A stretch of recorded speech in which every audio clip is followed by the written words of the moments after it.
dengan channel Amir Syarifudin. Sore hari ini bagian dari pendidikan politik yang ada di desa mana? Pleret ya? Pleret, suasana pandemik kaitan dengan pemilihan Pildes ada di 24 desa, salah satunya adalah desa Pleret. Channel kami adalah channel yang bebas. Saya akan mewawancari kepada siapapun. Ini bagian dari advokasi yang kita berikan.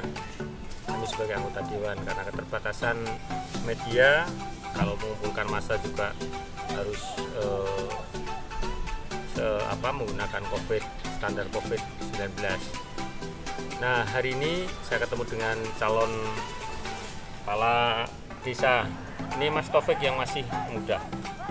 Usianya berapa tahun, Mas Taufik? 30. Oh, baru 33 tahun. Nah, 33 tahun itu masih ranum-ranumnya untuk berjuang. Ini Mas Taufik siapa? Kamal ya? Kamal. MCS, Magister of Computer Science.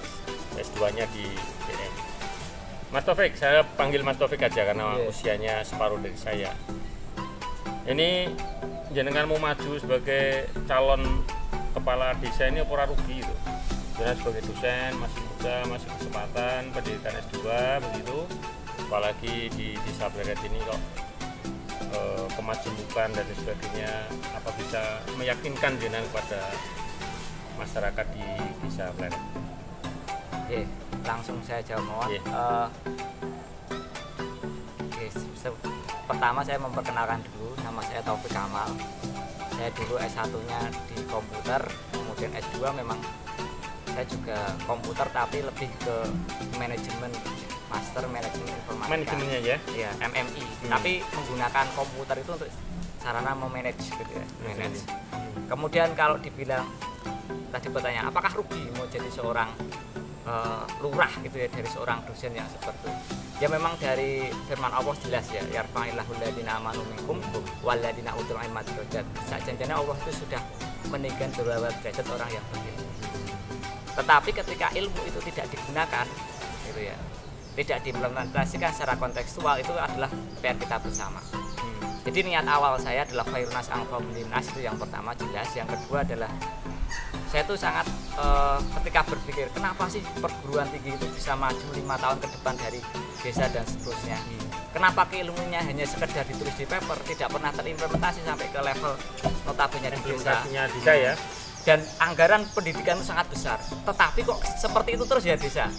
Kenapa kok seperti itu terus? Nah, dari situlah saya pengen berpikir bagaimana kalau saya nanti bisa menjadi seorang yang bridging, menjembatani antara ilmuwan di perguruan tinggi yang notabene sudah teorinya sudah ada, tetapi tidak bisa terimplementasi secara bagus di desa. Itu yang niat awal saya seperti itu.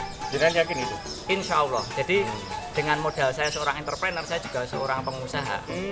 Saya punya perusahaan namanya Infotech Engineering yang bergerak memang di dunia pendidikan. Dan saya tahu benar, bahkan saya itu dari tahun 2014 itu pernah menjadi seorang dibalik suatu CSR Telkomsel yang menjadi nominasi terbaik di Indonesia untuk kategori. Kalau mendatangkan investor untuk yang di desa Pleret? Nah, itulah nanti tugas saya. Jadi alhamdulillah saya itu tidak berpikir dengan pengelolaan dana desa yang seperti itu. Saya cenderung nanti akan bagaimana menarik semua investor untuk masuk ke desa. Ya, tetapi kan gini, namanya undang-undang desa itu kan penting ya, nomor 6 tahun 2014. Ini bagaimanapun juga mengimplementasikan, menggunakan kaitan dengan ADD dan DD gitu.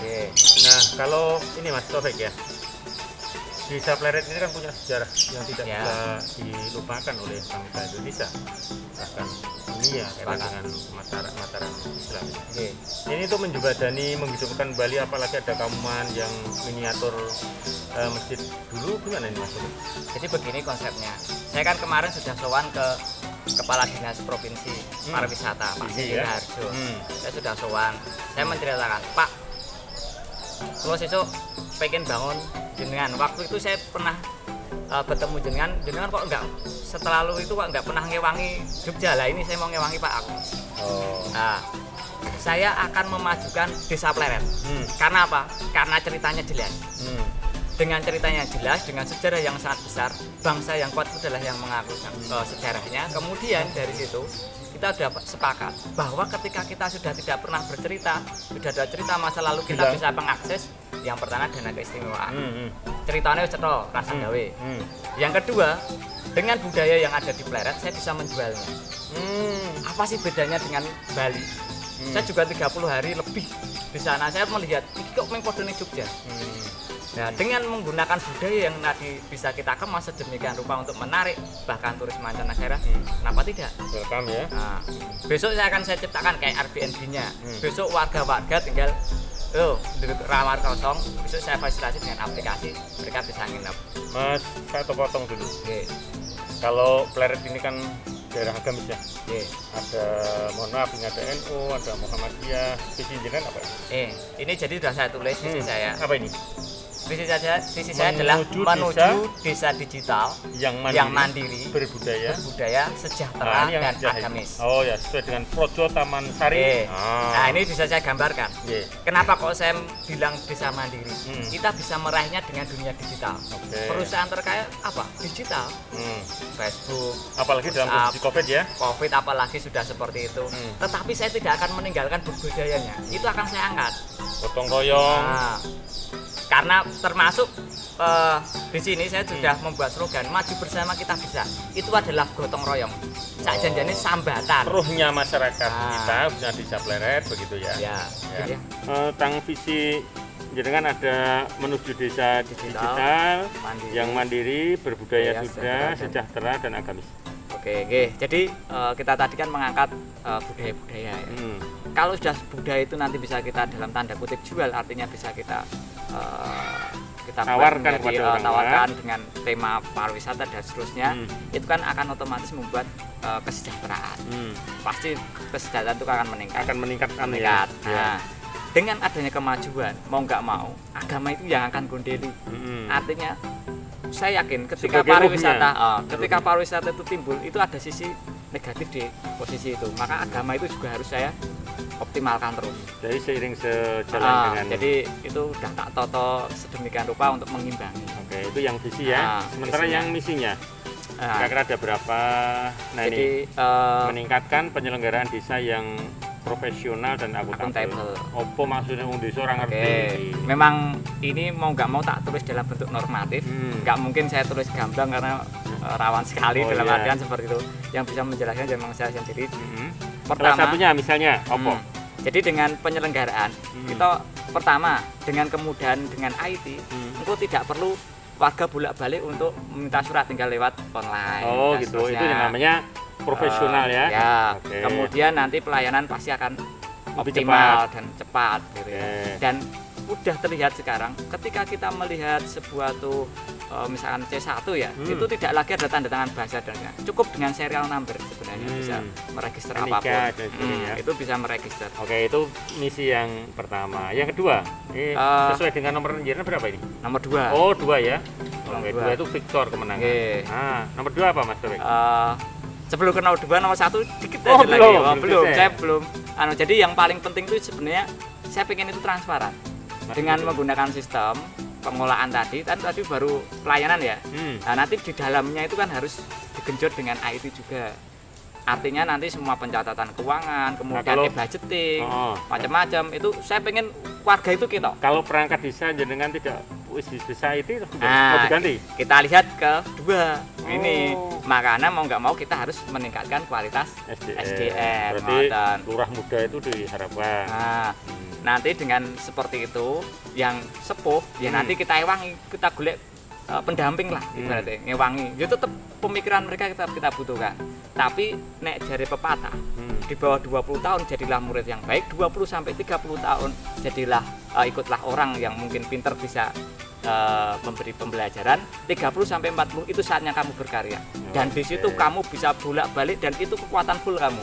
40 sampai 50. Janjian piro mau tulung betul toh? Itu tadi yang full tadi. 40 sampai 50 jangan pindah-pindah nek gawean ngono ki bae. Iya, selamanya kan begitu. Itu enggak akan bisa inovatif lah gitu ya. 50 sampai 60 berilah kepada yang muda, pasti mengerjakannya lebih bagus daripada itu. 60 saatnya istirahat. Karena wis seperti itu. Oke, misi ketiga. Tadi ya, jadi seperti itu. Misi ketiga, potensi digital yang nanti akan saya angkat. dengan teknologi augment misalkan, ini yang saya contohkan. Saya bisa menghidup, misalkan ya kuda, kita mau datangkan sekarang akan sangat sulit, tapi dengan teknologi kuda sudah datang sendiri, kelihatan.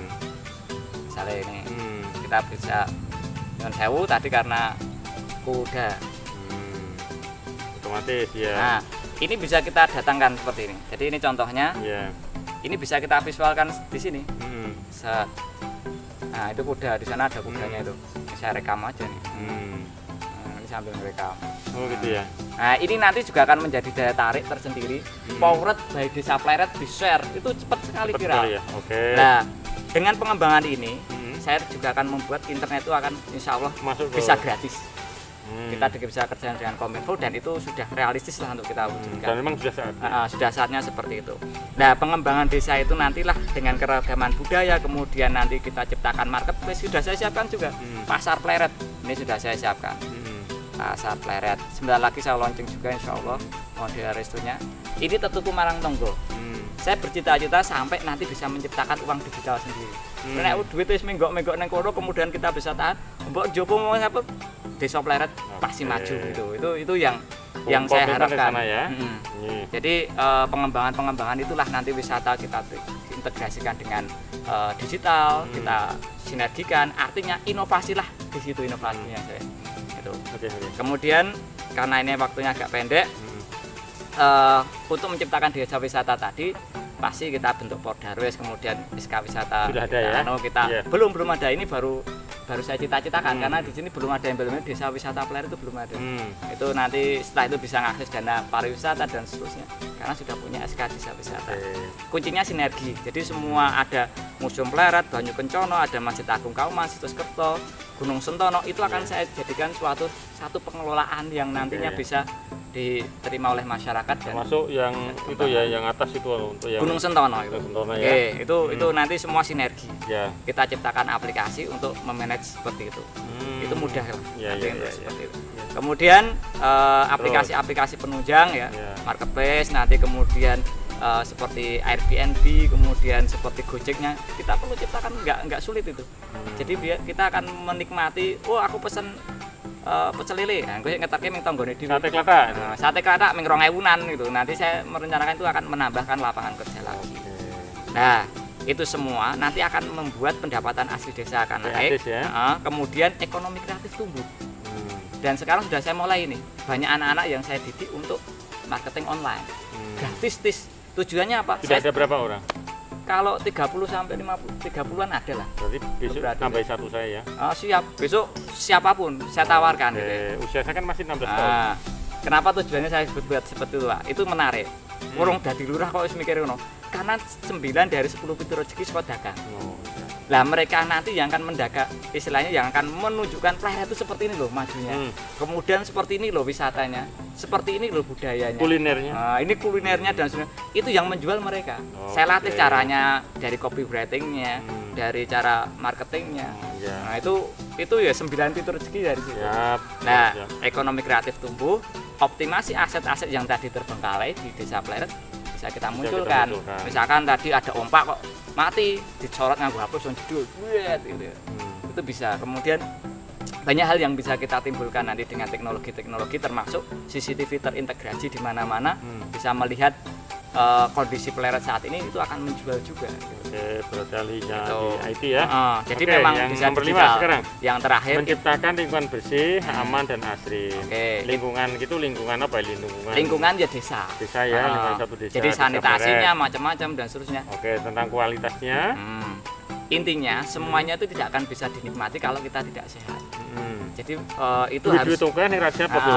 Makanya pengembangan desa hijau, kemudian pengolahan limbah, desa, satu dusun, satu produk dan seterusnya. Saya merencanakan nanti seperti itu dengan ini ada tanah yang akan ditandur, kemudian satu warga seperti ini. Itu semua sudah saya sambungkan dengan teman-teman saya di perguruan tinggi. Insya Allah semua bakal nyupport. Termasuk yang sebentar lagi akan menciptakan stroberi rasanya manis pun sudah siap. Dari Jepang gitu. Gitu. Berarti ini yang visi misi sudah Mas Taufik ya. Jadi Bapak Ibu sekalian, ini sore ini sampai malam.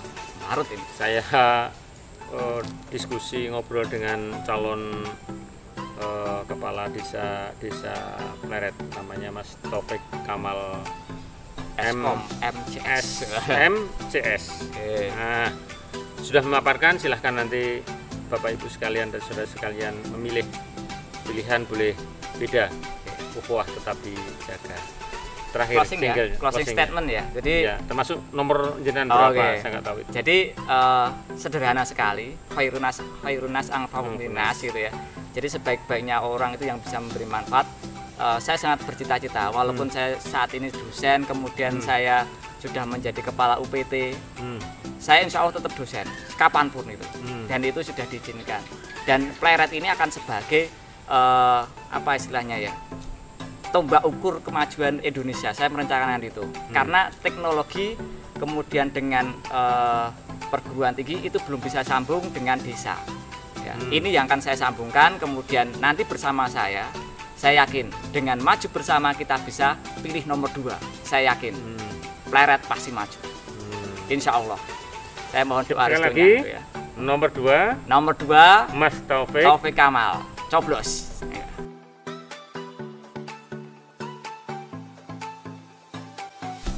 Terima kasih. Salam sehat, salam bahagia.